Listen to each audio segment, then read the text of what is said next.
모두 예배 자리에서 하나님 만나시고 또 주의 은혜로 세임 받으시기를 주의 이름으로 축복합니다. 고난은 우리를 더 단단하게 하고 또 그 고난을 통해서 우리는 순결하게 또 거룩하게 거듭 태어나게 됩니다. 오늘 시편은 바벨론 포로에서 돌아온 이후에 지은 노래예요. 그래서 바벨론 포로 시절을 추억하면서 하나님께 감사하고 또 하나님의 은혜를 구하고 있습니다. 우리 1절 말씀 먼저 한번 읽어볼게요. 시작. 여호와여, 주께서 주의 땅에 은혜를 베푸사 야곱의 포로된 자들이 돌아오게 하셨으며. 여호와께서 주의 땅에 은혜를 베푸셔서 우리를 다시 바벨론 땅에서 돌아오게 하셨다. 그렇게 고백하고 있죠. 고난의 시절을 지나서 하나님이 우리를 다시 회복시키시고 살려주셨다. 그렇게 감사의 찬송을 올려드리는 시편입니다. 하나님의 사람들이 누리는 큰 축복 중에 하나는 고난을 통해서 더 거룩해지고 아름다워진다는 사실이에요. 내가 이렇게 말할 수 있는 것은 하나님께서 자기 백성들은 책임지고 지키시기 때문인 것입니다. 고난이 하나님의 백성들을 흔들기도 하고 또 넘어뜨리기도 하지만 고난이 우리를 아주 무너뜨리지는 못하는 것이에요. 그것은 하나님이 자기 백성을 지키시고 돌보시기 때문입니다. 그래서 고난은 하나님의 백성들을 흔들지만 하나님의 백성들은 그 고난을 통해서 단단해지게 되고 아름다워지고 정금처럼 거듭 태어나게 되는 것이지요. 고난을 안 당하는 것이 좋겠지만 그렇다고 해서 우리가 그 고난 속에서 고난이 주는 유익을 놓쳐서는 안 됩니다. 고난을 선택하지는 않지만 그 고난을 만났을 때에 그 고난을 통해서 일하신 하나님을 만나고 그 고난을 통해서 우리가 조금 더 성장해 가면은 오히려 고난이 우리에게 유익하죠. 고난을 통해서 우리의 삶은 더 아름답게 성숙되어져 가는 법입니다. 사랑하는 빛의 교회 가족 여러분, 속상한 일이 있기도 하고 또 내 뜻대로 되지 않을 때도 있지만 오히려 그 고난이 우리 곁에 계신 하나님을 만나게 하고 하나님은 고난의 때 우리를 더 붙드신다는 것을 기억하고 고난의 자리에서 견고하게 서 있으시기를 주의 이름으로 축복합니다. 이제 고라 자손의 노래 시편 85편을 같이 묵상하게 될 것인데요. 이 고라 자손의 고백을 통해서 고난을 대처하는 방법들, 또 그 고난 속에서 우리가 어떻게 기도해야 될지를 배우는 시간이 되었으면 좋겠습니다. 먼저 첫 번째 배울 수 있는 영적인 비결은 고난의 때 우리는 한결같이 우리를 붙드시는 하나님을 기억하고 그 하나님을 의지해야 된다라고 하는 거예요. 오늘 본문은 4개의 단락으로 정확하게 나눠집니다. 1절부터 3절까지는 과거에 행하신 하나님을 기억하는 고백이고 4절부터 7절까지는 지금 기도하는 시편 기자의 고백이 담겨져 있어요. 그리고 8절과 9절에서는 시편 기자가 결단하게 됩니다. 10절부터 12절까지는 온전히 하나님을 찬송하는 내용으로 이제 그려져 있어요.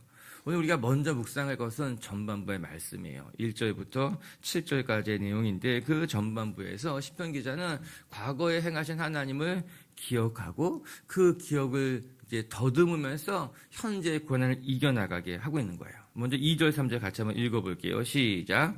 주의 백성의 죄악을 사하시고 그들의 모든 죄를 덮으셨나이다. 셀라.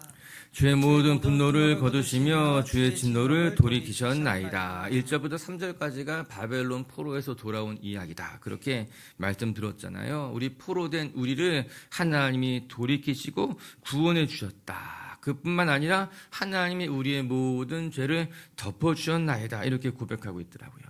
여기 덮어주셨다라는 단어를 생각해 볼 필요가 있는데 이는 단지 우리의 죄를 눈감아 주셨다는 것이 아니라 우리가 죄인임에도 불구하고 하나님이 우리를 용서해 주셨다. 그래서 우리에게 다시 기회를 주셨다는 거예요. 이 말씀 참 소중한 것입니다.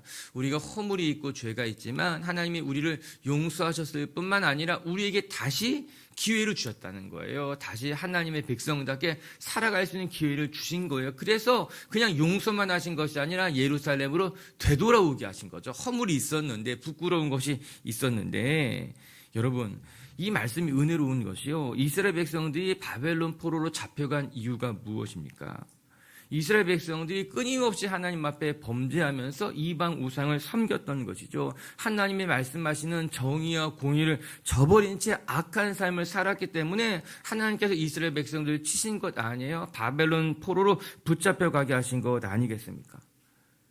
그들의 죄로 말미암아 이스라엘 백성들이 바벨론 포로로 끌려가게 된 것이에요. 그런데 하나님께서 그들을 용서하시고 다시 고향으로 되돌아오게 하신 것 아니겠습니까? 이 사실을 시편 기자가 잘 알고 있었던 것입니다. 우리가 죄를 지었기 때문에 바벨론 포로로 붙잡혀 갔는데 하나님이 우리를 용서하셨다는 거예요. 우리의 허물을 그냥 눈 감아 주시고 우리의 허물을 용서하셔서 다시 우리의 허물에도 불구하고 우리를 바벨론 포로로 되돌아오게 하셨다는 것 아니겠습니까? 이것이 은혜인 거예요. 이거 시편 기자가 생각하기에는 너무너무 감사한 일이었던 것입니다. 하나님이 주의 분노를 거두셨을 뿐만 아니라 그 심판을 돌이키셔서 우리를 다시 삶의 자리 예루살렘으로 되돌아오게 하셨으니 하나님 앞에 감사하다. 이거 너무나 놀랍고 큰 은혜다 고백하게 되는 것 아니겠습니까? 이 기억으로 고난의 자리를 이겨나가고 있었던 것이에요. 사랑하는 빛의 가족 여러분, 우리가 실수하고 넘어지고 우리가 죄를 짓기도 하고 또 허물 때문에 무너지지만 그럼에도 불구하고 하나님은 우리 용서하시고 우리에게 새로운 기회를 주시고 새로운 길로 인도하실 줄로 믿습니다. 그냥 용서만 하시는 것이 아니라 용서를 넘어서서 또 다른 기회를 주셔서 또다시 하나님 앞에 나가게 하시는 것이 진짜 하나님의 큰 은혜, 감사인 것 아니겠습니까? 저는 먼저 우리 빛의 식구들이요, 하나님의 은혜를 잘 기억하고 감사할 줄 아는 성도들이 되시기를 주님의 이름으로 축복합니다. 하나님의 은혜를 기억하는 것만으로도 큰 위로가 되고 힘이 될 때가 있는 것이에요. 여러분, 하나님의 은혜를 기억할 줄 아는 사람이 있고요, 하나님의 은혜를 그냥 잊어버리는 사람이 있어요. 누가 신앙생활 잘하는 사람인가? 하나님의 은혜를 잘 기억하는 사람이 신앙생활 잘하는 사람이에요. 누가 신앙생활 잘 못하는가? 받은 은혜가 많은데 은혜를 자꾸만 이렇게 세워버리는 사람들, 그냥 밑 빠진 독에 물을 붓는 것처럼 하나님이 부으시는 은혜가 많은데 그 은혜가 고이지 않고 다 세워가 버리는 거예요. 받은 은혜를 기억하지 못하고 살아가는 사람들, 그 사람들은 신앙생활 잘 못합니다. 받아도 은혜를 입어도 자꾸만 넘어지게 되는 거예요. 그런데 신앙생활 잘하는 사람들은요, 받은 은혜를 쌓아둡니다. 받은 은혜를 기억합니다. 그 은혜에 감사하며 살아가게 되는 것이죠. 할렐루야. 그 두 번째는요, 하나님의 그 아름다운 추억들을 많이 기억하고 그 추억하며 살아가는 사람들이 신앙생활 잘하는 사람들이에요. 어려운 일을 만났을 때 속상한 일 기억하는 것이 아니라 하나님의 은혜를 기억하는 거예요. 내가 시험을 당했을 때에 내 마음에 속상한 건 나를 힘들게 했던 사람들만 기억하는 것이 아니라 내가 받은 은혜를 추억할 줄 아는 사람이 그 신앙생활 잘할 수 있는 사람이라고 하는 거예요. 오늘 시편 기자가 고백합니다. 어려운 때예요. 지금 힘든 때예요. 그때 그가 무엇을 기억하는가? 내게 베푸신 은혜, 이스라엘 백성들이 경험했던 놀라운 사건들을 추억하면서 하나님 앞에 나아가고 있는 것이죠. 신앙생활 잘하는 사람들의 비결이에요. 오늘도 하나님과 좋은 기억을 많이 만들어 가시고 하나님께 받은 은혜를 잘 기억하면서 여러분의 삶의 자리를 풍성하게 만들어 갈 수 있기를 바랍니다. 그러고 나서 오늘 시편 기자는 고백합니다. 내가 이제 하나님의 은혜를 기억하며 한결같은 하나님 앞에 기도하겠다라고 하는 거예요. 4절부터 7절까지의 내용이 오늘 시편의 주된 기도문이에요. 시편 기자가 하나님의 은혜를 추억하면서 하나님 이제 오늘 우리를 구원해 주세요 기도하는 거예요. 4절과 5절 한번 읽어볼게요. 시작. 우리 구원의 하나님이여 우리를 돌이키시고 우리에게 향하신 주의 분노를 거두소서. 주께서 우리에게 영원히 노하시며 대대에 진노하시겠나이까. 아멘. 시제가 달라집니다. 1절부터 3절까지는 과거 시제예요. 영어를 보면 더 이제 분명하게 나오고 한글을 봐도 과거 시제로 기록되어 있는데 이제 4절부터는 현재 시제로 바뀌게 됩니다. 하나님은 우리를 돌이키소서. 우리말 성경으로 보게 되면은 우리를 회복하소서. 영어 성경으로 보니까는 restore us 이렇게 나오더라고요. 하나님 우리를 다시 회복시켜 주세요. 리스토해 주세요. 이렇게 기도하고 있더라고요. 하나님께서 우리를 회복시키실 거라는 거예요. 과거에도 이스라엘을 회복시키셨던 분이 하나님이셨기에 하나님 이제도 오늘도 우리를 회복시켜 달라고 하는 기도입니다. 여러분, 우리의 삶의 회복은 나로부터 말미암는 것이 아니라 하나님이 주시는 선물입니다. 내가 스스로 회복하겠다 결단하고 다짐한다고 해서 내 삶이 회복되는 것이 아니에요. 내가 정말 굳게 다짐한다고 해서 내 삶의 변화가 일어날까? 그거 사실 쉬운 일이 아니에요. 우리의 삶의 회복은 하나님이 선포하시고 하나님이 이끌어갈 때 비로소 우리의 삶이 진짜 회복될 수 있는 거죠. 아프면 병원에 가서 처방받고 약을 먹어야만 합니다. 더 많이 아프면 치료받아야 되고 수술받아야 하지만 그래야만 우리가 회복되게 되는 것 아니에요? 건강을 되찾는 것 아니겠습니까? 우리의 삶의 회복도요, 하나님께 나아가야만 합니다. 내가 스스로 좀 다짐하고 내가 좀 스스로 결단했다고 해서 내가 회복되는 것이 아니라 우리의 삶이 무너질 때, 우리의 삶의 회복이 필요할 때 우리는 하나님께 나아가는 거예요. 여호와 주 하나님이여 우리를 회복시켜 주십시오라고 말이에요. 그래서 우리의 삶의 회복이 하나님 손에 있는 것이죠. 그러면 시편 기자는 고백합니다. 주님, 진노를 거두소서. 우리가 회복될 때에 하나님의 진노를 거두셔야지만 우리가 회복될 수 있는 것 아니겠습니까? 고백하고 있는 거죠. 저는 이 기도가 1절부터 3절까지의 경험, 이스라엘 백성들의 경험과 연결된다고 생각합니다. 과거에도 하나님께서 진노를 거두셨어요. 이스라엘 백성들을 다시 예루살렘으로 돌아오게 하셨어요. 그것을 오늘 시편 기자가 추억하면서 동일하신 하나님, 한결같은 하나님, 지금도 우리를 동일하게 구원해 주세요. 그렇게 기도하고 있는 것 아니겠습니까? 과거에도 이스라엘 백성들이 범죄하여서 바벨론 포로로 끌려갔지만 하나님이 그들을 다 용서하시고 그들을 다시 돌이키신 것 아닙니까? 지금도 내가 무너지고 상처받고 내가 지금 죄를 져서 내가 하나님을 진노하게 하였지만 하나님 우리를 돌이켜주세요. 과거에 이스라엘 백성들을 용서하시고 돌이키신 것 같이 지금도 나를 돌이켜주세요. 기도하고 있는 거예요. 그리고 여러분, 우리도 이렇게 기도할 수 있습니다. 이스라엘의 하나님이여 우리를 구원하여 주십시오. 이스라엘을 구원했던 그 하나님이 내가 믿고 섬기는 하나님이시기 때문에 그 수백 년 전 이스라엘 백성들 돌이키신 그 하나님이 지금 내가 믿고 있는 하나님이기에 우리도 동일하게 기도할 수 있는 거죠. 야곱의 하나님, 이스라엘의 하나님, 이스라엘 백성들을 돌이키시고 구원하신 하나님, 당신은 어제나 오늘이나 변함없이 동일하신 하나님이시니 하나님 오늘도 나를 구원해 주세요. 이스라엘 백성들을 구원하신 것 같이 그들을 건지신 것 같이 우리를 구원해 주세요. 고백할 수 있는 거예요. 말씀 보다가 문득 우리 지난달에 설교했던 내용이 생각났어요. 지난달에 우리 민수기를 묵상하면서 무엇을 공부했습니까? 모세를 가장 힘들게 했던 반역이 고라 자손의 반역이었어요. 땅이 갈라져서 고라 자손을 다 삼켜버렸잖아요. 그래서 크게 멸망했던 자손들이 고라 자손이에요. 그래서 약속의 땅에 들어가지 못했어요. 그러나 그 중에도 용서를 받고 약속의 땅에 들어갔던 고라 자손들이 있었던 거고 그들이 하나님의 성전을 섬기는 자리에 가게 된 것이고 그들이 바벨론 땅에서 돌아오는 것까지 경험하게 된 것이고 그리고 오늘 시편이 누가 쓴 시편인가? 고라 자손의 시편, 사람이 쓴 시편인 거예요. 고라 자손은 하나님께 용서받은 기억이 많았던 민족이었던 것 같아요. 우리의 조상이 모세를 반역하고 하나님을 반역했는데도 불구하고 우리를 용서해 주셨던 것. 그 고라 자손이 우리 가문을 돌아보면서 그 과거를 돌아보면서 진짜 하나님은 용서의 하나님이시구나. 진짜 하나님은 우리를 돌이키신 하나님이구나를 누구보다도 뼈저리게 경험하면서 고백하고 있는 것 아니겠어요? 여러분, 우리 하나님은요 어제나 오늘이나 변함없이 우리의 허물에도 불구하고 주를 찾고 부르짖는 자를 돌이키시는 분이시다. 기억하시고 오늘도 주님만 붙들고 그 주님 앞에 하나님 나도 회복되게 하시고 나도 다시 일어나게 하셔서 기도할 수 있는 저와 여러분들이 되시기를 주님의 이름으로 축복합니다. 두 번째 또 말씀 통해 배우게 되는 것은 우리는 이 고난의 시절을 겪을 때에 이 고난의 시절 때에 하나님 앞에서 내가 바르게 살아갈 것을 다짐하는 시간이 되어야 된다는 거예요. 고난의 시간에 그냥 무너지기만 하고 속상하기만 하는 것이 아니라 고난의 때 하나님 내가 잘 살아가겠습니다. 다짐하는 시간이 필요하다라고 하는 거예요. 이제 8절부터 그 후반절인데요. 우리 8절 한번 읽어볼게요. 시작.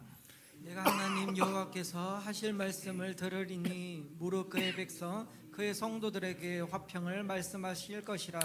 그는 다시 어리석은 대로 돌아가지 말지로다. 아멘. 내가 하나님의 말씀을 들으리이다. 그리고 내가 다시는 어리석은 대로 돌아가지 않겠다. 이런 고백이 나와 있습니다. 여기서 중요한 단어는 다시는 이란 단어예요.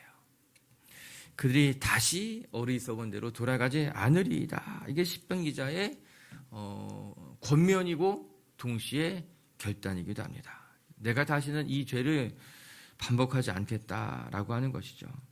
먼저 시편 기자는 여호와께서 말씀하실 때 내가 듣겠나이다 이렇게 고백하고 있죠. 내가 하나님 여호와께서 하실 말씀을 들으리니 이렇게 이야기하고 있습니다. 여러분, 우리의 삶의 순종은 하나님의 말씀을 듣는 데서부터 시작이 됩니다. 하나님의 말씀을 잘 들어야지만 우리의 삶에 변화가 일어나요. 하나님의 말씀을 잘 들을 때에 비로소 우리의 삶에 순종이 일어날 수 있게 되는 거죠. 여러분, 듣지 않고 어떻게 하나님 앞에 순종할 수 있겠습니까? 우리의 삶이 회복되기를 원한다면 먼저 회복을 명하시는 하나님의 음성을 들을 수 있어야만 하는 거예요. 저는 우리 빛의 식구들이 잘 들을 줄 아는 귀가 열리기를 주님의 이름으로 축복합니다. 여러분, 기도할 때 우리 잘 들을 수 있어야만 돼요. 우리가 내가 하고 싶은 말만 열심히 기도하고 일어나는 것이 아니라 우리의 기도는 주님의 음성을 듣는 기도, 주께서 말씀하실 때에 머무를 수 있는 기도가 돼야 된다라고 하는 것입니다. 우리의 기도가 깊어지지 못하는 이유가 어디에 있을까? 또 우리의 삶이 변하지 못하는 이유가 어디 있을까? 정말 기도는 열심히 하는데 신앙생활을 열심히 하는 것만 같은데 우리의 삶이 잘 달라지지 못하는 것은 우리의 기도가 자꾸만 일방적인 원웨이 그런 기도이기 때문에 그래요. 우리가 자꾸 열심히 말하고 내가 할 말만 쏟아내고 나니까는 우리가 기도가 깊어지지 못합니다. 오늘 시편 기자가 먼저 무엇이라고 말합니까? 주님, 내가 여호와의 말씀을 잘 듣겠습니다. 그렇게 고백하고 있는 거죠. 여러분, 기도의 자리에서 머물러 보시기를 바랍니다. 하나님의 말씀을 들으려고 하시고 하나님의 마음을 느껴보려고 하셔요. 처음에는 잘 되지 않을 수 있습니다. 그래도 그냥 기도의 자리에서 뻘떡 일어나서 나가지 마시고 기도가 끝났다면 그냥 그 자리에 좀 더 머물러 보시는 거예요. 그냥 가만히 하나님의 음성을 들어보시는 거예요. 길을 걸어갈 때에도 잠자리에 들 때도 그냥 가만히 하나님 내게 말씀하십시오. 그렇게 기도하고 가만히 머물러 보세요. 처음에는 잘 안 될 수 있습니다. 그러나 다 그런 거예요. 처음에 어렵지만 그런데 기도하고 나서 잠시 머물러 보면은 기도하고 나서 주님 말씀하십시오. 내가 듣겠습니다. 그렇게 하나님의 음성에 귀를 기울이다 보면은 어느 순간부터 하나님의 말씀이 들리고 하나님의 마음이 느껴지게 되고 내가 이렇게 살아가는 것을 하나님이 원하시는 것 같다 이런 생각이 들기도 하는 거예요. 이런 시간이 쌓이다 보면은 비로소 하나님과 동행하는 삶을 살아가게 되죠. 주의 음성을 듣고 주께 내 마음을 고백하고 내가 주님께 기도하면서 주께서 내게 말씀하시는 것이 들려오게 시작하게 되는 것이죠. 그리고 나서 오늘 시편 기자는 고백합니다. 내가 다시는 어리석은 대로 돌아가지 않겠다. 앞서 말한 것까지 8절 9절의 말씀은 일종의 다짐이에요. 하나님 앞에 기도하고 난 이후에 오늘 시편 기자의 결단이고 다짐이기도 한다라고 하는 거예요. 그리고 우리에게도 이런 다짐이 필요할 것입니다. 그냥 하나님 앞에 간구하기만 하는 것이 아니라 내게 필요한 것을 구하는 것만이 아니라 하나님 내게 원하시는 것을 알았을 때 다짐하고 결단하고 그렇게 내가 살아가겠다고 마음 먹게 되는 거, 이것이 기도가 완결되어져 가는 거예요. 우리의 삶의 변화가 일어나게 되는 것이죠. 할렐루야. 우리는 오늘도 우리 미치교회 식구들이 주님 앞에 기도하면서 주의 음성도 잘 듣고 또 하나님 앞에 여러분의 신앙이 성숙되어져 가고 변화되어져 가고 그렇게 다짐도 하고 결단도 하면서 정말 멋지게 주와 동행하는 신앙이 되시기를 주의 이름으로 축복합니다. 그러나서 10절부터 12절까지의 말씀은 오늘 하나님을 찬송하는 고백으로 담겨져 있어요. 멋진 말씀이에요. 진실로 10절 보면 인애와 진리가 만나고 의와 화평이 서로 입맞추며 진리는 땅에서 솟아나고 의인은 하늘에서 굽어 살핍니다. 참 멋있는 말이 아닙니까? 하나님의 사랑과 정의가 마주치고 하나님의 공의가 땅에서 솟아나고 멋있는 찬송의 내용이에요. 한 절만 볼게요. 우리 12절 말씀만 읽고 마칠게요. 12절입니다. 시작. 여호와께서 좋은 것을 주시리니 우리 땅이 그 산물을 내리로다. 아멘. 여호와께서 좋은 것을 주시리니 우리 땅이 그의 산물을 낼 것이다. 이렇게 이야기하고 있습니다. 시편 기자의 고백을 보니까 하나님은 언제나 좋은 것으로 채우시는 분이었구나. 우리가 어저께도 같이 묵상했던 말씀이기도 하잖아요. 좋은 것으로 채우시는 하나님. 오늘 시편 85편에도 동일하게 우리 하나님은 어떠한 분이신가? 자기 백성들에게 좋은 것을 주시되 아낌없이 채워주시는 분이 우리 하나님이라고 하는 것입니다. 여러분, 이스라엘 백성들의 역사를 돌아볼 때, 그리고 내 자신의 역사를 돌아볼 때에 하나님은 언제나 좋은 것으로 우리를 채워주셨습니다. 우리는 연약하고 또 때로는 하나님의 마음을 아프게도 하고 또 때로는 넘어지기도 했지만 그럼에도 불구하고 하나님은 언제나 제일 좋은 것으로 내 삶을 채우시고 돌보아 주셨더라고요. 어디 저의 삶만 그렇겠습니까? 여러분의 삶도 돌아보십시오. 하나님이 여러분을 좋은 곳으로 채우셨을 것입니다. 지금까지 선하게 인도해 오셨을 것입니다. 오늘도 그 하나님을 기억하고 그 하나님께 감사하면서 믿음의 여정을 승리하는 저와 여러분들이 되시기를 주의 이름으로 축복합니다. 말씀을 정리합시다. 오늘 시편은 큰 고난 속에서 오늘 고라 자손이 하나님의 은혜를 추억하면서 지었던 노래가 시편 85편이에요. 말씀 보면서 오늘 우리가 기억하고 싶은 것은 여러분, 고난은 오히려 우리를 더 순결하고 단단하게 만들어 간다라고 하는 거예요. 왜냐하면 고난이 하나님의 백성을 흔들지 모르지만 하나님은 자기 백성이 아주 무너지긴 하지 않기 때문인 거예요. 오늘도 고난 앞에 흔들릴 수 있어요. 그 고난 때문에 속상할 수 있고 그 고난 때문에 진짜 내 삶의 모든 것을 뺏기는 것처럼 느껴질 수도 있지만 하나님은 자기 백성이 아주 무너지게 내버려두지 아니하시고 자기 백성을 지키시고 돌보신다는 것을 기억하며 그 고난의 시간들을 또 잘 이겨나가는 우리 빛의 식구들이 되시기를 주님의 이름으로 축복합니다. 첫 번째 기억할 거, 우리 하나님은 자기 백성을 한결같이 돌보시는 분이시다. 오늘도 이스라엘 백성들을 돌보신 것 같이 저와 여러분들을 돌보신다는 것을 기억하며 하나님만 의지하는 하루가 되시기를 주님의 이름으로 축복합니다. 두 번째, 우리 고난의 시절에 오히려 하나님, 내가 더 잘 살겠습니다. 내가 더 순전하겠습니다.